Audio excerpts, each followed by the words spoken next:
Դա շատ տարօրինակ էր այն առումով, որ մարտի 1-ին ես ենթադրում եմ, որ Լևոն Քոչարյանը առնվազն չի եղել 7 տարեկան, 20 տարին անցած, 21 կամ 22 տարեկան երիտասարդ տղա եղել նախագահի ընտանիքում շատ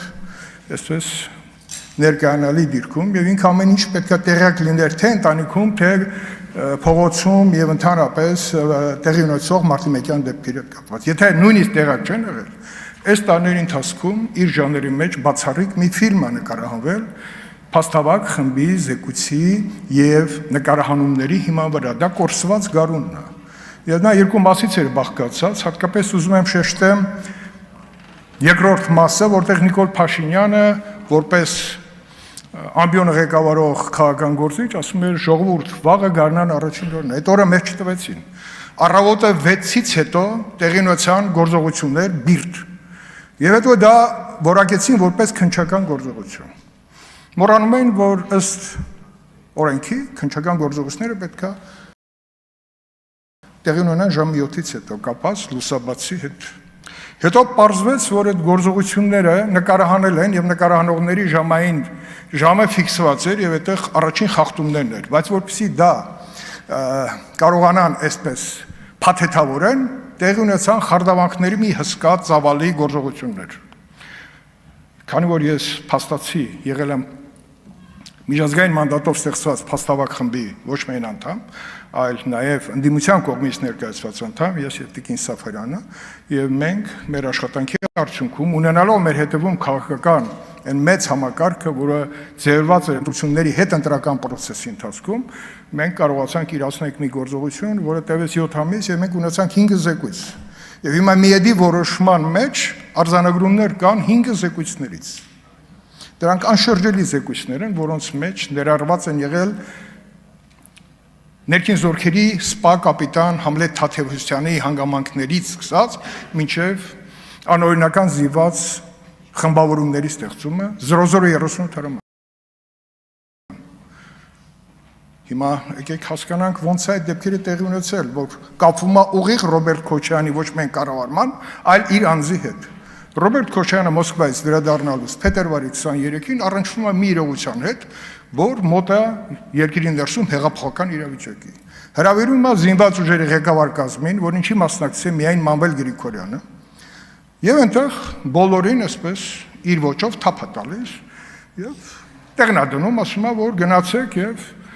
այլևս ձեզ չտեսնեմ, չգիտեմ, երկապահի կառույցում, եւ նրանք բոլորը երկապահի անդամներ են եղել։ Ինչպես նաև մեր գործընկեր Սասուն Միքայելյանը,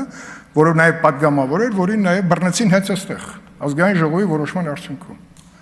Եվ դրանից հետո ծնվում է 0038 հրամանը խիստ գաղտնի, որը Փաստավակ խմբի ձեռքին հայտնվելուց պարզ դարձավ, որ այդ խորհրդակցության արդյունքում զինված ուժերը ստացել են առաջադրանք։ Մարտի 1-ին ինչով պետք է զբաղվեն։ Եվ հիմա ուզում եմ հետ դառնամ եւ սկսենք 96 թվականից հետո ընտրությունների արդյունքում ճգնաժամը հաղթահարելու լուծում Լևոն Տեր-Պետրոսյանը գտավ, որ Ռոբերտ Քոչարյանին պետք է հրավիրի Հայաստան եւ նշանակի վարչապետ, որպեսզի Ղարաբաղի հարցը լուծվի։ Կարծում եմ Տեր-Պետրոսյանը սխալվեց։ Ռոբերտ Քոչարյանը Լաչինի միջանցք անցնելու պայծ սկսած մտածում էր իշխանությունը ոնց վերցնի Լևոն Տեր-Պետրոսյանից։ Դա ակնհայտ էր, որտեվ այդ գործողությունները սկսեցին մեկ մյուսին հաջորդել, բայց դրան զուգահեռ Հայաստանի ներսում տեղի ունենում քաղաքական լուրջ սպանություններ։ 98 թվական դեկտեմբերի 9 Վարամ Խորխորոնի, 99 թվական փետրվար Արսուն Մարգարյան։ Գիտեք ոնց, մեկ էլ պարզվում է դրանից առաջ շատ տրամաբանված Աղբան Հովսեփյանին Ռոբերտ Քոչարյանը սկզբից տանում է քննչական մարմնի ղեկավար դատախազության, հետո երբ որ արդեն իշխանությունը բավարար էր նրան գլխավոր դատախազ նշանակում է եւ տեղի են ունենում այս սպանությունների տարօրինակ փաթեթավորումներ։ Հետո կանդրադառնում հոկտեմբերի 27-ին։ Փաթեթավորումը ո՞րն էր։ Խորխորոնու սպանությունը այդպես էլ չմնաց բացահայտված մինչև վերջերս, բայց պարզվում է 98 թվականին մինչև հոկտեմբերի 27-ը սպանողները ձերբակալված են եղել, գաղտնի պահվել են եւ հետո հոկտեմբերի 28-ից հետո նրանք բարեհաջող հայտնվել են Լեռնային Ղարաբաղում։ Հարցը չի առաջանում։ Այդ ոնց։ Ես այդ հարցը տվել եմ Աղբան Հովսեփյանից հետո նշանակված Բորիս Նազարյանին եւ ես պատասխան չեմ ստացել։ Հեռախոսով մենք մտերիմ ենք եղել, ոնց է։ Գագիկ Ջանգիրյանը չգիտի, Վազգեն Սարգսյանի մտերիմ շրջապատը չգիտես ինչա տեղի ունենում, բայց ես հիշեցնում եմ, որ Պաշտպանության նախարարություն հավաքված սպայակազմը պայման էր դրել Սերժ Սարգսյանի առաջ, որ անմիջապես ժամանակ երկրորդ բացահայտվի Վարամ Խորխոնի սպանությունը։ Դեռ չգիտենք, որ Արսուն Մարկանի սպանությունը հետևում սպասում է։ Արսուն Մարկանի սպանությունը այսպես առեղծված ինքնասպանության այս դրսևորումը երկու մահաբեր կրակոցի կամ մեկ մահաբեր կրակոցի, այդպես էլ այդ խնդիրը չլուծեց մինչև վերջերս։ Երբ որ գնում եք Եռաբլուրում, Աշթեյուրը Արսուն Մարկանի գերեզմանա, որտեղ Արտաշիրիմում է տեղի ունեցել, որտեղ նոր պարզվեց, որ Արսուն Մարկանի ձեռքը այնպես ավանացված, որ ինքը այդ ձեռքով չէր կարա Բաճկոնի հետևից կրակել գլխին։ Եվ հիմա կալանքի որոշում է կասել քննիչը վարդարացի Թիկնապաների մասով է, թիկնապաների առեղծված է այսպես, որտեղից եկան, ուր գնացին, այդպես էլ նախաքննական մարմինը չկարողացավ լուծում գտնի, որտեղ են նրանք, որտեղից հայտնվեցին, ուր գնացին, նրանք մեկը գտնվում է Ֆրանսիայի տարածքում, գիտեմ, Արսեն անունով։ Բայց դա արդեն նախաքննական մարմնի արդեն աշխատանքը պետք է լինի, որի խնդիրը պետք է լուծում ստանա։ Հիմա գանք ինչ տեղի ունեցավ հետագա զարգացումներում։ Իշխանության խնդիր էր։ Վազգեն Սարգսյանը եւ Կարեն Դեմիրճյանը ձևավորեցին նոր իշխանություն, որովհետեւ Վազգեն Սարգսյանը համոզված էր, որ երկրում պետքա ձևավորի համերաշխության մթնոլորտ։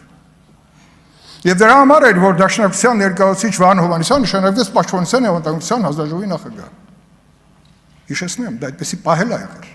Եվ խնդիրը մեր երկրում այդ մթնոլորտը պետքա ձևավորել մեր երկրի անվտանգային միջավայրը ուժեղացնել եւ ուժեղ պահելու համար։ Ինչ տեղի ունեցավ։ Տեղի ունեցավ հոկտեմբերի 27։ Եվ բոլորը, որով հարստացել են, ինչի մասին խոսում են մանկապարտեզներ, ֆլան, տեղի ունեցավ միայն հոկտեմբերի 27-ից հետո։ Ունեցվածքի բաժանում, մանկապարտեզների սեփականաշնորհում, իրար հրմշտոց, բայց չէ՞ որ Ռոբերտ Քոչարյանին հրավիրել Տեր-Պետրոսյանը, որպեսզի լուծեր խաղաղության խնդիրը։ Խաղաղության խնդիրը չլուծեց, որովհետև խաղաղություն պետք չէր, իշխանություն էր պետք։ Այդ իշխանության խնդիրը լուծվեց հոկտեմբերի 27-ով սկսվեց եւ գնաց, հիմա հոկտեմբերի 27-ի կարևորագույն վկաներից մի քանիսը դեռ կան, բայց սկսվեց վկաների այսպես շքերթ մահվան, պատահական, մեկը մահանում է Ամերիկայում Տիգրան Նազարյան, մյուսը բժշկուհին մահանում է, չգիտեմ որտեղ։ Եվ այսպես, մեկ ավտովթարից, այսպես, բայց ուր կորավ Ալի Քարասյունյանը, ով աջակցեց ազգային անվտանգության ծառայության դերն ու նշանակությունը, որը պետք է լիներ։ Ուրա Տիգրան Ուզունյանը, դրանք կարևորագույն մարդիկ են, որոնք ազդել են քննության ընթացքի եւ նրա շեղելու վրա։ Եվ դրա հիմնական ճարտարապետը եղել է Աղվան Հովսեփյանը, որը նաեւ ինչ որ պայից նորից դարձավ գլխավոր դատախազ, հետո դատախազության դռները պատճառելով հեռացավ, բայց մեկ այլ ազդեցությունը մինչև հիմա կարծում եմ դեռ գոյություն ունի, որը պետք է չեզոքացնել, բայց քննչական փաստավակ խմբի անդամներից երկուսը իշխանություններ, երկուսը ընդդիմությունը եւ մեկը մարդու իրավունքների պաշտպանը։ Համլետ Թաթևոսյանի զեկույցից հետո հասկացան, որ ոնց որ թե ընդդիմության ներկայացուցիչները հաջողել են։ Այդ զեկույցում ընդհանրապես պարզ դարձավ, որ Համլետ Թաթևոսյանը չի մահացել ընդդիմադիրների կողմից շպրտած նռնակով։ Եվ փորձագետներին, եթե դուք նայեք Կորսված գարուն ֆիլմը, դուք տեսնեք նաև կինոյի հերոսը, որը ես եմ, իմ ձայնը, միշտ այդ հարցակրություններին բոլոր հրավիրվածների եւ այլն, կներեք մի վայր